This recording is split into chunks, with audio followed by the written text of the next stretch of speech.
भक्तजनों, माताओं, बहनों, सादर जय श्री कृष्ण। हमारे YouTube चैनल में आप सभी का बहुत बहुत स्वागत है। मैं हूं आपके साथ आचार्य धर्मेंद्र शास्त्री। आज हम आपको पितृपक्ष यानी श्राद्ध पक्ष में कनागत में आपको कौन कौन से काम करना चाहिए तथा कौन कौन से कार्य नहीं करना चाहिए, अपने पितरों की तृप्ति के लिए, पितृदोष शांति के लिए आपको किस प्रकार से पितरों का श्राद्ध करना चाहिए, तर्पण करना चाहिए और अपने घर में, परिवार में पितरों को प्रसन्न करने के लिए किस प्रकार से आपको काम करना चाहिए। प्रत्येक वर्ष में भाद्रपद माह के शुक्ल पक्ष की जो पूर्णिमा आती है तब से पितृपक्ष आरंभ हो जाते हैं, जो कि आश्विन माह यानी कुंवार माह की कृष्ण पक्ष की अमावस्या तक पितृपक्ष रहते हैं। निरंतर 16 दिन तक पितृपक्ष होते हैं। इसे पितृपक्ष भी कहा जाता है, श्राद्ध पक्ष भी कहा जाता है, कनागत भी इसे कहा जाता है।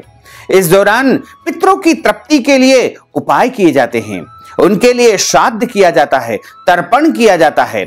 जैसे ही सूर्य देवता कन्या राशि में प्रवेश करते हैं वैसे ही पितृलोक के दरवाजे खुल जाते हैं और समस्त पितरों को वहां से मुक्त कर दिया जाता है और सारे पितृ हवा के रूप में पृथ्वी पर आ जाते हैं तथा अपने परिजनों के घर के आसपास वायु रूप में भ्रमण करते हैं और अपने परिजनों से, परिवार वालों से वह अपेक्षा करते हैं कि हमारे लिए धूप लगाएंगे, पिंडदान करेंगे, तर्पण करेंगे, ब्राह्मणों को भोजन करवाएंगे और पितरों को तृप्ति के लिए उपाय करेंगे।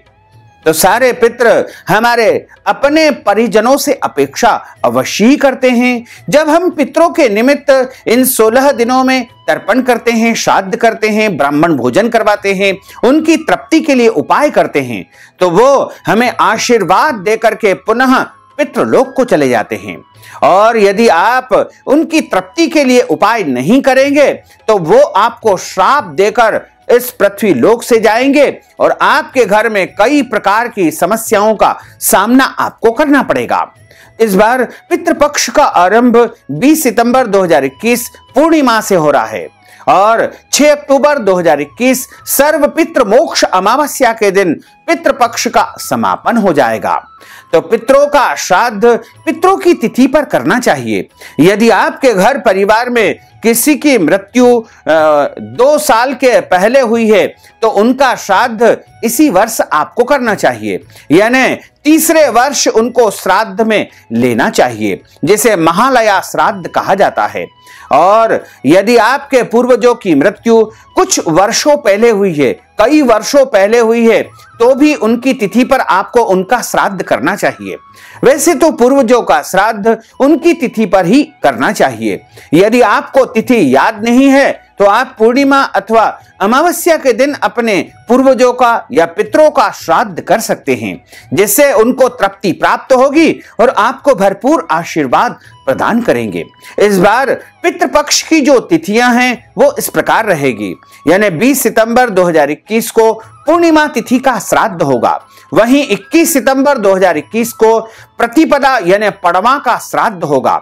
इसी प्रकार 22 सितंबर 2021 को द्वितीया यानी दूज का श्राद्ध होगा। वहीं 23 सितंबर 2021 को तीज यानी तृतीया तिथि का श्राद्ध होगा। वहीं 24 सितंबर 2021 को चतुर्थी तिथि का श्राद्ध होगा। वहीं 25 सितंबर को पंचमी का श्राद्ध होगा। 26 सितंबर को छठ तिथि यानी षष्ठी तिथि का श्राद्ध होगा। वहीं 27 सितंबर को किसी भी तिथि का श्राद्ध नहीं रहेगा, चूंकि इस दिन कोई भी तिथि मध्याह्न व्यापिनी नहीं है, इसलिए इस दिन आप जल दे सकते हैं, पितरों के निमित्त कार्य कर सकते हैं, लेकिन तिथि का श्राद्ध इस दिन संपन्न नहीं हो सकेगा। वहीं 28 सितंबर को सप्तमी का श्राद्ध होगा और 29 सितंबर को अष्टमी का श्राद्ध होगा। 30 सितंबर को आपको जो है नवमी का श्राद्ध करना है। वहीं 1 अक्टूबर को आपको दशमी का श्राद्ध करना है। वहीं 2 अक्टूबर को एकादशी का श्राद्ध आपको करना चाहिए। 3 अक्टूबर को द्वादशी का श्राद्ध होगा। 4 अक्टूबर को त्रयोदशी का श्राद्ध आपको करना चाहिए। वहीं 5 अक्टूबर को चतुर्दशी तिथि का श्राद्ध करना चाहिए। 6 अक्टूबर को सर्व पितृ मोक्ष अमावस्या रहेगी, यानी इस दिन जाने अनजाने सभी पितरों का आप श्राद्ध कर सकते हैं, उनके लिए तर्पण कर सकते हैं, ब्राह्मण भोजन करवा सकते हैं, पिंडदान कर सकते हैं, पितृदोष शांति के उपाय भी कर सकते हैं। यदि आपके घर में पितृदोष है, आप बहुत ज्यादा परेशान हैं, तो आपको पितृदोष शांति का उपाय पितृपक्ष में अवश्य ही करना चाहिए। और यदि आप गया जी जाकर के श्राद्ध करेंगे तो निश्चित तौर से आपके पितरों को मोक्ष प्राप्त हो जाएगा, क्योंकि गया जी में जब भी कोई मनुष्य अपने पितरों का श्राद्ध कर देता है तो निश्चित तौर से उनके पूर्वजों को मोक्ष की प्राप्ति होती है। इसी प्रकार अन्य तीर्थ क्षेत्र में जैसे उज्जैन अवंतिकापुरी में आप पितरों का श्राद्ध कर सकते हैं। इसके अलावा आप हरिद्वार में भी जाकर के अपने पूर्वजों का श्राद्ध कर सकते हैं। इलाहाबाद में त्रिवेणी पर जाकर भी अपने पितरों का आप श्राद्ध और तर्पण कर सकते हैं, तथा बद्रीनाथ में जाकर भी आप अपने पूर्वजों का श्राद्ध एवं तर्पण आदि कार्य कर सकते हैं। इन 16 दिनों में पितरों के निमित्त जो भी कर्म करेंगे सीधा सीधा आपके पूर्वजों को प्राप्त होगा और उनकी आत्मा को तृप्ति मिलेगी। और यदि किसी परिवार में अघात मृत्यु हुई है, जैसे एक्सीडेंट से मृत्यु हुई है, या फिर सांप के काटने से मृत्यु हुई है, या फिर किसी कारण से अचानक उनकी मौत हो जाती है, तो उनकी आत्मा की तृप्ति के लिए नारायण बलि श्राद्ध अवश्य करना चाहिए। और जिनका पहला श्राद्ध होगा उनके लिए महालया श्राद्ध किया जाता है। इसमें 16 पिंड उनके लिए दान दिए जाते हैं, इसके अलावा तर्पण किया जाता है और उनके निमित्त ब्राह्मणों को भोजन करवाया जाता है, गौ माता को रोटी खिलाई जाती है, कुत्ते को भोजन करवाया जाता है, इसके अलावा कौवे को भी रोटी खिलाई जाती है, तथा इस दिन गरीब और मांगने वाले को भी भोजन करवाया जाता है, तथा ब्राह्मणों को भोजन आदि करवा करके दान पुण्य किया जाता है। यानी पितरों के निमित्त जो भी कर्म आप श्राद्ध में करेंगे, तर्पण आदि करेंगे, तो निश्चित तौर से पितरों को वह प्राप्त होगा और आपके परिजन आपको भरपूर आशीर्वाद प्रदान करेंगे। इसी तरह श्राद्ध पक्ष, पितृपक्ष, कनागत जो कि पितरों का पर्व होता है, लेकिन कुछ लोगों के मन में धारणा है कि पितृपक्ष को कड़वे दिन कहा जाता है, कड़े दिन कहा जाता है और इस दौरान भगवान का पूजन नहीं करना चाहिए। यह बिल्कुल गलत धारणा है। ऐसा कहीं भी किसी शास्त्र में नहीं लिखा है। आप कनागत या श्राद्ध के दौरान भी भगवान का पूजन अवश्य करें, भगवान की आरती भी करें, उनको भोग भी लगाएं, लेकिन पितरों के निमित्त कर्म अवश्य करें। निरंतर 16 दिनों तक पितरों के निमित्त जल देना चाहिए। 16 दिन का अर्थ होता है कि पूर्णिमा से लेकर के अमावस्या तक निरंतर जल अर्पण किया जाता है। इस बार पितृपक्ष 17 दिन के रहेंगे। एक तिथि की वृद्धि हो रही है, इसलिए पितृपक्ष 16 के बजाय जो है 17 दिन के रहेंगे। यानी इस बार पितृपक्ष जो है 16 के बजाय 17 दिन के रहेंगे। तो आपको निरंतर 17 दिनों तक पितरों को जलांजलि अर्पित करना चाहिए।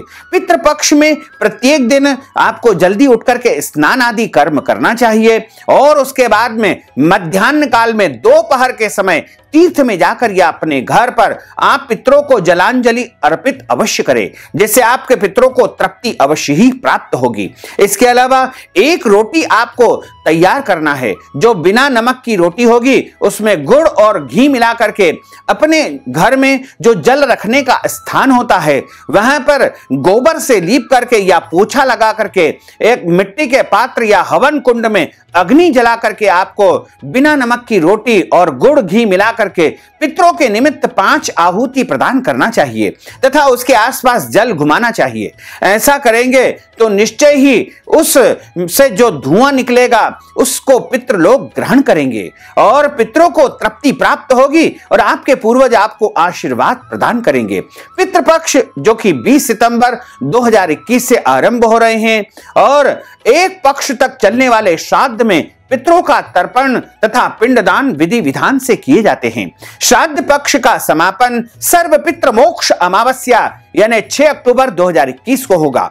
श्राद्ध का अर्थ होता है श्रद्धा पूर्वक अपने पितरों को प्रसन्न करने की विधि को ही श्राद्ध कहा जाता है और सनातन मान्यता के अनुसार जो परिजन अपना देह त्याग करके परलोक में चले गए हैं और वह अपने शरीर को छोड़ चुके हैं, उनकी मृत्यु हो चुकी है, ऐसे पूर्वजों की तृप्ति के लिए, उनकी आत्मा की शांति के लिए सच्ची श्रद्धा के साथ जो तर्पण किया जाता है उसे ही श्राद्ध कहा जाता है।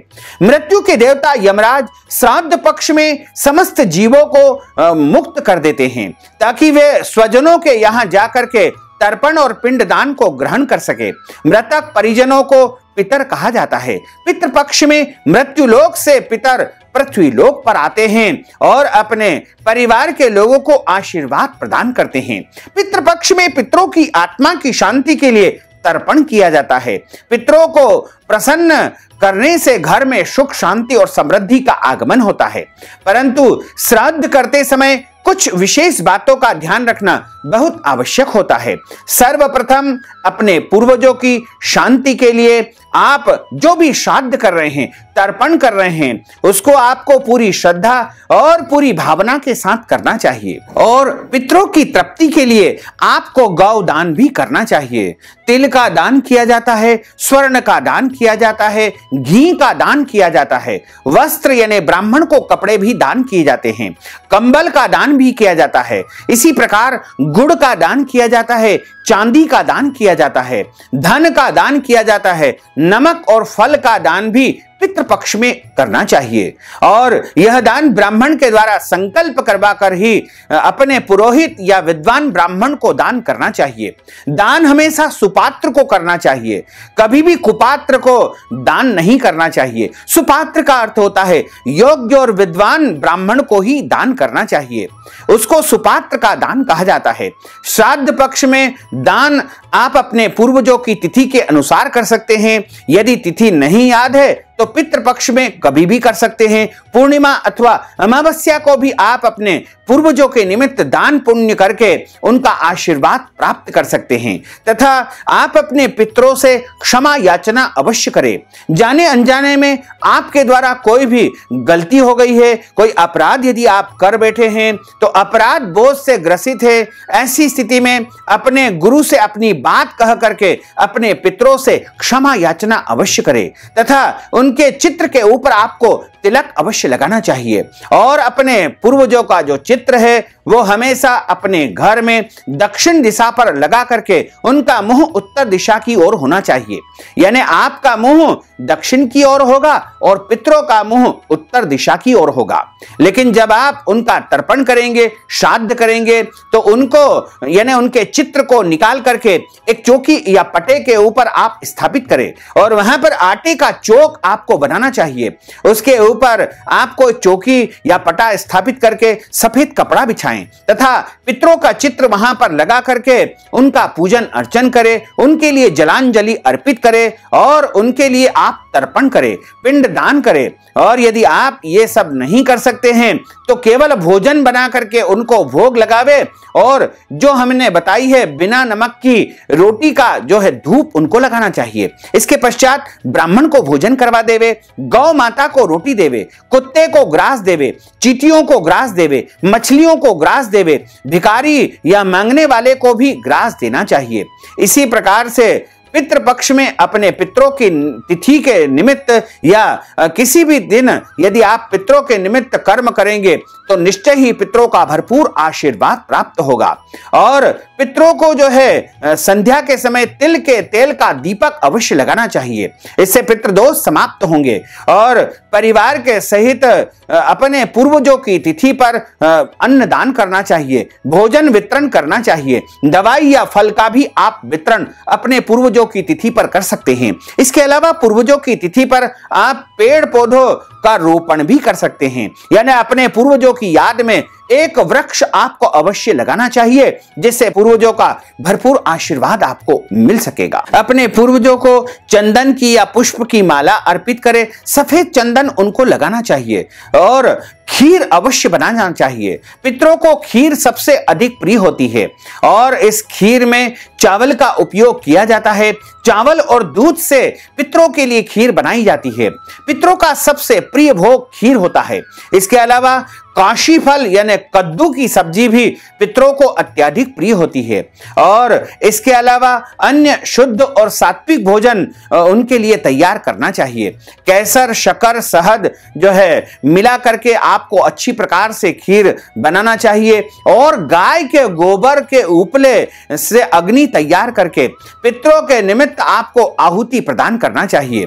इसके बाद आपको जो है पितरों के निमित्त सभी कर्म करना चाहिए और जाने अनजाने पितरों के निमित्त आपको सर्व पितृ मोक्ष अमावस्या के दिन श्राद्ध तथा तर्पण आदि कर्म करना चाहिए। पितृपक्ष में कुछ काम ऐसे हैं जो आपको बिल्कुल नहीं करना चाहिए, अन्यथा आपके पितरों को कष्ट होगा और वो आपको आशीर्वाद के स्थान पर श्राप भी दे सकते हैं। इसलिए इन बातों से आपको बच करके रहना चाहिए। यदि आप साफ सफाई का कार्य करते हैं तो पितृपक्ष के दौरान आपको झाड़ू से जाले नहीं तोड़ना चाहिए, क्योंकि वायु रूप में हमारे पितृ रहते हैं, न जाने कहां पर किस स्थान पर वो बैठ जाएं। इसके अलावा जीव जंतुओं की हत्या पितृपक्ष में बिल्कुल नहीं करना चाहिए, न जाने किस रूप में हमारे यहाँ पितृ का आगमन हो जाए। इसी प्रकार आपको जो है पितृपक्ष में मांसाहारी भोजन का बिल्कुल भी उपयोग नहीं करना चाहिए। श्राद्ध कर्म जो मनुष्य करता है उसको जो है लहसुन प्याज का भी उपयोग नहीं करना चाहिए। इसके अलावा अंडे एवं मछली का भी उपयोग नहीं करना चाहिए। शुद्ध और सात्विक भोजन ही उन्हें ग्रहण करना चाहिए। श्राद्ध करने वाले व्यक्ति को नाखून नहीं कटवाना चाहिए। इसके अलावा दाढ़ी कटिंग भी नहीं करवाना चाहिए। वैसे कई तीर्थों में जब श्राद्ध करने जाते हैं तो वहां पर मुंडन करवाना होता है, तो मुंडन तो करवा सकते हैं, लेकिन सामान्य तौर पर जो हम दाढ़ी कटिंग करवाते हैं या नाखून कटवाते हैं वो हमें नहीं करना चाहिए। इसके अलावा पितृपक्ष में तंबाकू नहीं खाना चाहिए, धूम्रपान नहीं करना चाहिए, बीड़ी सिगरेट भी नहीं उनको पीना चाहिए। शराब का सेवन भी पितृपक्ष में बिल्कुल नहीं करना चाहिए। इसके अलावा अन्य किसी भी प्रकार का पाप कर्म या गलत कर्म बिल्कुल भी नहीं करना चाहिए, अन्यथा पितृ देवता जो है हमारे कुपित हो जाएंगे और हमको वो श्राप भी दे सकते हैं। इसके अलावा पितृपक्ष में यदि आपके घर पर कोई भी याचक भिखारी या मांगने वाला आता है तो उसे खाली हाथ नहीं लौटाना चाहिए, अन्यथा वह न जाने किस रूप में पितृ देवता हमारे घर आ जाए और हमसे नाराज होकर हमारे घर से चले जाएं। कुछ लोग पितृपक्ष के दौरान चप्पल जूते धारण नहीं करते हैं, तो यदि संभव हो तो आप भी चमड़े के चप्पल या जूते पितृपक्ष में न पहने। इसके अलावा पितृपक्ष के दौरान आपको किसी भी प्राणी का दिल नहीं दुखाना चाहिए, कोई भी पशु जीव जंतु का अनादर नहीं करना चाहिए, बल्कि आपके घर आने वाले प्रत्येक प्राणी को भोजन देना चाहिए, उसका सत्कार करना चाहिए। पितृपक्ष में आपको ब्रह्मचर्य व्रत का पालन करना चाहिए। पितृपक्ष में आपको जो है दालों का सेवन नहीं करना चाहिए और पितृपक्ष में काला नमक सेवन नहीं किया जाता है। इसके अलावा लौकी का सेवन भी नहीं किया जाता है तथा पितृपक्ष में सरसों का साग भी नहीं खाया जाता है। पितृपक्ष में मसूर की दाल का उपयोग नहीं करना चाहिए। पितृपक्ष में जो भोजन आप तैयार करते हैं उसको आपको लोहे के बर्तन में नहीं बनाना चाहिए। इसके अलावा एल्यूमिनियम के बर्तन में भी आपको पितरों के निमित्त भोजन तैयार नहीं किया जाता है। साथ ही कांच के बर्तन का भी उपयोग पितृपक्ष में पितरों के निमित्त भोजन तैयार करने में नहीं करना चाहिए। आप चाहें तो स्टील के बर्तन में भोजन बना सकते हैं, तांबे के बर्तन में भोजन तैयार कर सकते हैं, पीतल के बर्तन में भोजन तैयार कर सकते हैं, चांदी के बर्तन में भी आप भोजन तैयार कर सकते हैं और पितरों के निमित्त आप कार्य कर सकते हैं। किसी विशेष स्थान पर श्राद्ध किया जाता है, उसका विशेष फल आपको प्राप्त हो सकता है। तो आप यदि श्राद्ध करने जा रहे हैं तो आपको पवित्र स्थान पर श्राद्ध करना चाहिए और श्राद्ध कर्म में काले तिल का उपयोग करना चाहिए और इसके लिए आपको जो है दोनों प्रकार के तिलों का उपयोग कर सकते हैं। काले तिल या सफेद तिल दोनों का ही आप उपयोग कर सकते हैं, इसमें कोई दोष नहीं है। लेकिन पिंडदान या तर्पण में तिल और जौ दोनों का उपयोग किया जाता है तथा तुलसी जी के पत्ते का भी उपयोग पितृपक्ष में अवश्य करना चाहिए। जब आप अपने पितरों का श्राद्ध करते हैं तो एक बात का आपको विशेष रूप से ध्यान रखना चाहिए, क्योंकि पितृकर्म हमेशा मध्याह्न काल में ही किया जाता है और मध्याह्न के समय जो तिथि होती है उसमें ही पितृकर्म किया जाता है। यानी पितरों का जो सर्वोत्तम समय माना गया है वो मध्याह्न काल माना गया है। यानी ठीक 10:45 से मध्याह्न काल आरंभ हो जाता है, जो कि दोपहर 3 बजे तक निरंतर चलता रहता है। इस दौरान आप पितरों का कर्म कर सकते हैं, लेकिन आपको पितरों का कर्म कभी भी शाम के समय यानी सूर्यास्त के बाद नहीं करना है। देर रात में यानी अंधेरे में पितरों का कर्म नहीं करना है। सुबह सुबह जल्दी पितरों का कर्म नहीं करना है और रात की अंधेरी रात में पितरों का कर्म बिल्कुल नहीं करना चाहिए। पितरों का कर्म जब सूर्य देवता अपनी पूरी रोशनी पृथ्वी पर बिखेरते हैं ऐसे शुभ समय में करना चाहिए। पितृपक्ष में गौ माता, ब्राह्मण, कुत्तों, चींटियों, बिल्लियों और अन्य जो है पूजनीय पुरुषों को भोजन करवाना चाहिए। कुछ अन्न और खाद्य पदार्थ जो पितृ पक्ष में जो है आपको उपयोग नहीं करना चाहिए। मसूर की दाल का उपयोग नहीं किया जाता है, राजमा का उपयोग नहीं किया जाता है, कौंदों का उपयोग नहीं किया जाता है, कपित्थ का उपयोग नहीं किया जाता है और इसमें अलसी का तेल का उपयोग नहीं किया जाता है और बासी भोजन का उपयोग भी पितृपक्ष में बिल्कुल नहीं करना चाहिए। और पितृपक्ष में आपको जो है हिरणी, ऊंटनी या भेड़ के दूध का उपयोग नहीं करना चाहिए। गाय तथा भैंस का दूध इसमें आपको उपयोग करना चाहिए। श्राद्ध में दूध और दही से भी जो है पितरों को आप तृप्त कर सकते हैं। श्राद्ध में पराये अन्न का उपयोग बिल्कुल नहीं करना चाहिए और यदि आप किराए के घर में रह रहे हैं और किराया उसका आप उपयोग करके अदा करते हैं तो आप उस घर का उपयोग कर सकते हैं। लेकिन किसी का जो है पराया घर है तो आपको निःशुल्क उसका उपयोग नहीं करना चाहिए। और देव स्थान का, सार्वजनिक स्थान का पितृकर्म में आप उपयोग कर सकते हैं, लेकिन आप जो भी स्थान का चयन करें वह स्थान शुद्ध और पवित्र होना चाहिए। श्राद्ध हमेशा श्रद्धा से किया जाता है, उसी का नाम श्राद्ध होता है। तो आप पूरी श्रद्धा और निष्ठा के साथ में यदि पितरों को प्रसन्न करने के उपाय करेंगे तो निश्चित तौर से पितरों का भरपूर आशीर्वाद आपको प्राप्त होगा। पितृपक्ष में आपको ध्यान रखना चाहिए कि क्रोध नहीं करना चाहिए, वाद विवाद नहीं करना चाहिए, लड़ाई झगड़ा नहीं करना चाहिए, घर के बड़े बुजुर्ग माता पिता का अनादर या अपमान बिल्कुल नहीं करना चाहिए तथा पितृपक्ष में माताओं बहनों का भी अनादर नहीं करना चाहिए। पितृपक्ष में आपको कोई भी गलत या अनैतिक कार्य बिल्कुल नहीं करना चाहिए। पितृपक्ष में हमेशा आपको दान पुण्य शुद्ध सात्विक कर्म ही करना चाहिए। तो भक्तजनों, माताओं बहनों, अगर आप श्राद्ध पक्ष में पिंडदान करवाना चाहते हैं और अपने पितरों के निमित्त कोई भी कार्य करवाना चाहते हैं, पितृदोष शांति करवाना चाहते हैं या फिर पितृपक्ष में आप ब्राह्मण भोजन करवाना चाहते हैं या अन्य कोई भी कार्य पितृपक्ष के निमित्त यदि आप करवाना चाहते हैं तो आप अपने पूर्वजों का नाम तथा गोत्र व्हाट्सएप के माध्यम से हमें भेज करके नगद राशि हमारे पेटीएम के माध्यम से, गूगल पे के माध्यम से, फोन पे के माध्यम से, अकाउंट नंबर के माध्यम से भेज करके पितृपक्ष, श्राद्ध पक्ष, कनागत का संपूर्ण पुण्य फल प्राप्त कर सकते हैं। साथ ही आपसे अनुरोध है कि हमारे इस ज्ञानवर्धक वीडियो को अधिक से अधिक लोगों को शेयर करिएगा, लाइक करिएगा, कमेंट करिएगा और यदि अभी तक आपने सब्सक्राइब नहीं किया तो अभी और इसी समय सब्सक्राइब अवश्य कर लीजिए। आपको और आपके पूरे परिवार को सादर जय श्री कृष्ण, सादर धन्यवाद।